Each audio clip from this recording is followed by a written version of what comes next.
Hey, welcome to One Word Show, the most talked about show in the Lilliputian land. Of course, we're not in Lilliputian land today. We are here in good old Milwaukee, Wisconsin, and Jackie Wilson is our guest today. Jackie, hi, how are you? Hey, thanks for having me. Hey, thanks for being on the show. Awesome.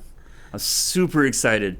Now, do you know anything about One Word Show? I've only seen, to be honest, one episode, so I have a little bit of an understanding, I think. You've seen one of the episodes. A really good one. A really good.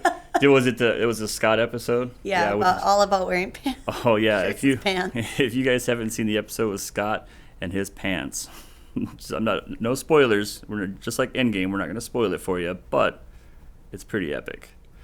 So, all right, well, welcome. Thank you. You kind of know how it works, so for the folks at home, I will let them know, so that they are filled in as well.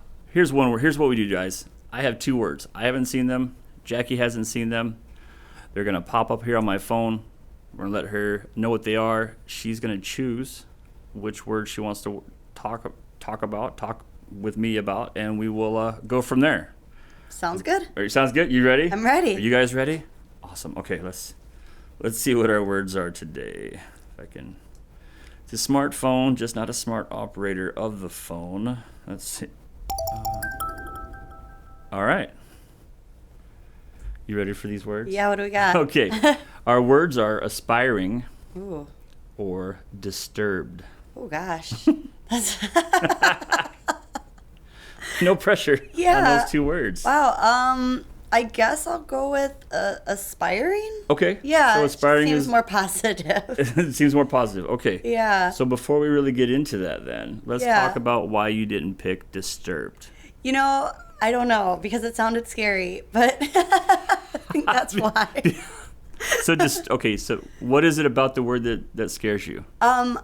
Well, you know, I guess what comes to mind is that I've been watching the new Twilight Zones. Have you seen them at all yet? I haven't, but I've heard some good stuff. They're really good, but they are really, maybe I should talk about it. They're really disturbing. They're okay. They're good, but like it's the kind of stuff that makes you think and gives you nightmares. So, I mean, for me, I can't watch scary stuff, but I do anyway. So you can't watch scary, what happens? I mean, like to me when I watch it. Yeah, are you up all night? I freak myself out. Yeah, and then I'll get like super weird dreams that like have to do with the show. A lot of times I get these weird like futuristic dystopian dreams then, so it'll like feel like I'm in like a like that kind of genre no, for sure. movie, only like I'm in it. I feel like there's a good example of one that maybe I'm trying to think if I can come up with any good ones. It's like one of those things where you wake up and you're like, oh my gosh, that was so creepy. And then maybe a couple hours later, you really can't remember all the details, but you're like, yeah, the world was definitely going to end or something like really scary was happening. Like I've definitely had to like assemble a tribe and like help save the world in some of these dreams. It's tiring. It's a lot of work. You wake up. So you wake up not only disturbed, but you're like exhausted because you had to do so much work in your dream. Yeah, I had to like try to like, get the rebel force together and try to organize people and like So from what it sounds like, Twilight Zones gives you Star Wars dreams? Yeah, right, I guess. Because I heard Rebel Force. That's where my brain went to. I know, it's true. It's just like you have the counter, to whatever bad stuff is going on. Sure. So then what, do you play yourself in these dreams, or do you have a separate role? Like, I'm usually me, but like a lot of times I'm almost watching it like a movie. Okay. So I'll go in and out of like watching the action and then being in the action. So yeah, it kind of goes back and forth. And if I wake up, I'll go back to the dream. That is rare, as I understand it. Yeah, but that's what happens. Like if I have to wake up and take my dog out, I'll come back in and like you'll come back in. And you're start like, right back up. Mm-hmm. Now, see, I've had dreams where I wanted to go back into it where I left off because I'm like, okay, this is an awesome dream, and I can't do it. Like very rare. So that's from what I understand. It just happens. It's not. So not only are you an awesome guest, but you have magical powers. Apparently, dream powers. Dream powers. Yeah. You heard that here, guys. Look for a T-shirt with that one on it. That. Yeah. Oh yeah, dream powers would be awesome. Right. So so disturbed. Obviously, you get Yeah, it's just like I think I get too they're too cerebral. I just can't stop like thinking about them. Yeah, and that's how Twilight Zone is. You know, it's like play out all the scenarios. It's spooky, but it's not like boo spooky. It's like it's like get in your head spooky and make you have weird dreams later. It's like 3 a.m. Why do dragons blow? How do they blow out their candles? Kind of creepy. You're like, my brain. Yeah, that's a really good one. See, that's gonna be in there now. If dragon dreams, now which is cool. So I'm okay with that. You're welcome for that. Anything that I can do power. to help you have weird dreams with your power, that's something I look forward to. All right. So besides the Twilight Zone and the Disturbed part, is there anything else about Disturbed that really kind of sets you like, okay, this is not something I want to talk about?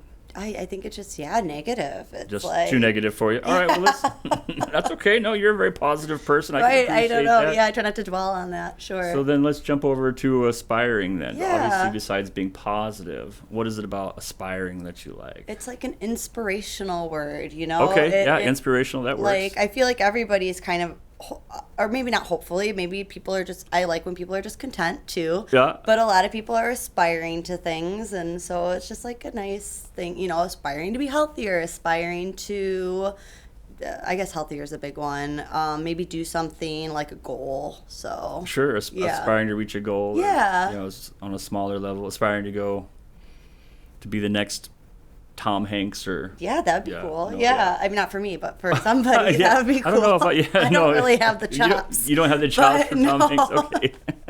But I think it's like a good word that you could. I feel like I have certain words that I try to keep in mind or like think of when I wake up to kind of set my tone for a day. Okay. And like aspiring seems like one that could go in there. Oh, awesome. Like mine are gratitude, grace, love, and light. So I try to always in the morning. I try to.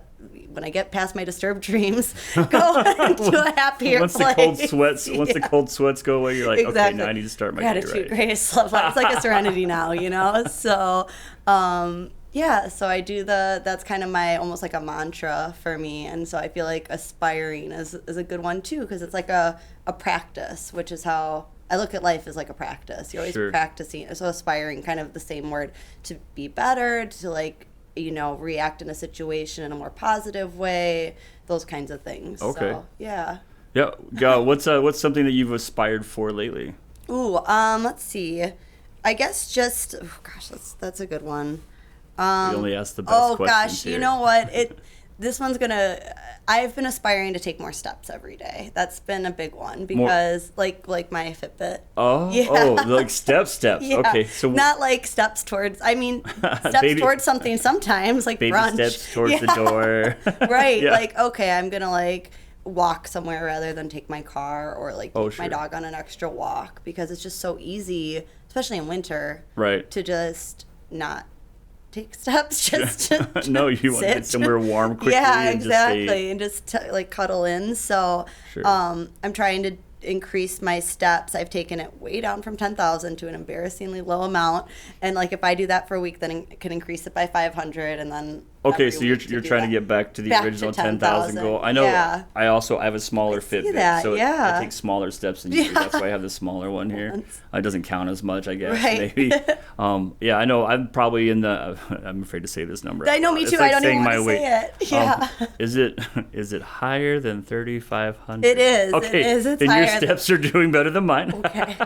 So that's good. That's good. I'm not. I know like 5,000 is like the sedentary level, and I'm just above that now. So I just found out that I'm sedentary. I can't even say the word. Sedentary. Yeah, it's like because I sit in my chair too much. Sedentary. So you gotta just aspire to take more steps.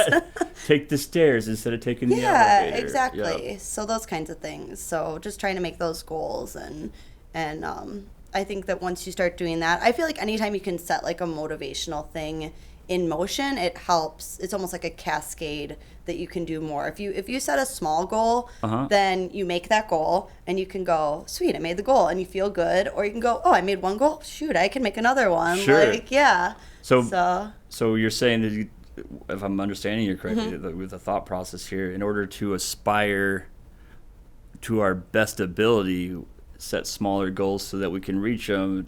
Yeah. To get to the bigger goal of whatever we're aspiring to get to. If something's too big, you just go, no. I don't know.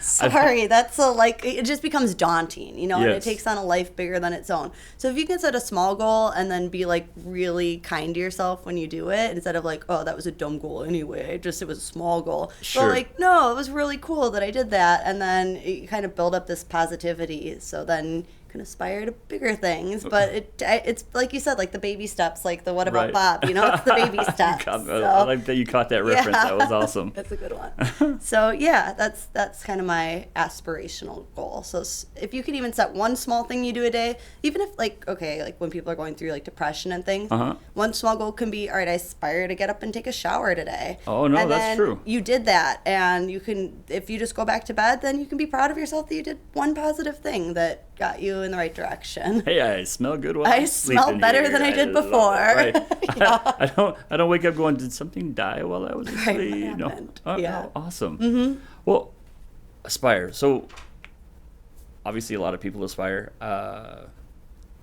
Is there anything else about aspire that you like? It's kind of a fun word. It is a fun word too. Like, yeah. You don't hear it very often. Aspire, you know? and you can like think like pyre, like fire, like. Now like, we're maybe poet now you're a for- phoenix rising from the ashes. I'm just gonna just keep nice. going. Yeah. We went from aspiring to phoenix. I love it. Yeah. I love it. For a second, I thought you were going to do some slam poetry there for a second with the rhyming of the. You know, I wish. aspire, I've seen fire, a lot, pit but fire. I'm not a slam poet. No, you're not a slam poet yourself? No, I'm a fan. You're a fan Yeah. of slam poetry, I though. am. Oh, awesome. Yeah. I went to. I was like into watching slam poetry when I lived in Chicago for a while. There was a big scene there. Okay. And they have like the national competition, like is in Wisconsin. So I went and saw the Really? Madison. Yeah, like the That would be kind upper of fun. echelon of slam poetry. Yeah, The kingfish of slamming. exactly. That's fantastic. So yeah, it's cool. Well, is there anything else that you'd like to talk about for aspiring today, or to aspire? No, I guess That you're inspired by. Just be inspired, aspire to do better, and it's good. It's a good way to live, I think. So yeah, that's what I got. No, that's awesome. You heard it here, guys. Aspire to be inspired. Now, if you like the show, please share it with your friends. All 2 of them. I have 1, so you guys have more than me. You can also find new episodes at onewordshow.com. And if you want to be on the show, go to onewordshow.com/join. And we'll see you next time, guys.